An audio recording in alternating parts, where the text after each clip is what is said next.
دا چې 40 فصلو کې کرنیز محصولات د کورني مارکیټ اړتیاوې پوره کوي، نو په مزار شریف ښار کې د غلو دانو پلورونکي وایي چې د هیواد له کروندګرو سره دي د هغوی وړتیاو پوره کولو په برخه کې کارونه ترسره شي. دا په مزار شریف ښار کې د خوراکي توکو لوی مارکیټ دی چې له لرو پرتو سیمو خلک ورته راځي او د اړتیا وړ خوراکي توکي اخلي.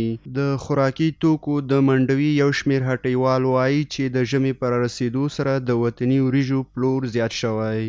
همدارنګه هغوی د اسلامي امارت مسؤلینو څخه وغوښتل چې باید بزګران سره د کرنې په برخه کې لازمي مرستې وشي. غلجات در واقع غلجات وطنی خرید و فروشش بهتر است از غلجات خارجی. غلجات خارجی که است قیمت از بهایش و مردم ما نمیتونه غلجات خارجی را واقعا بخره.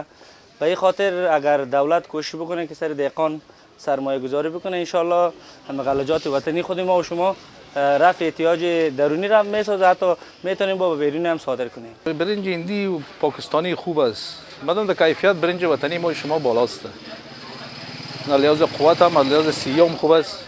همدارنګه د مزار شریف اوسیدونکي وایي چې خلک باید د هیواد له غلجاتو څخه ګټه واخلي. پیداوار وطنی خود ترجیح میتیم و یا کیفیتش نسبت به خارجی به مراتب بلندتر است.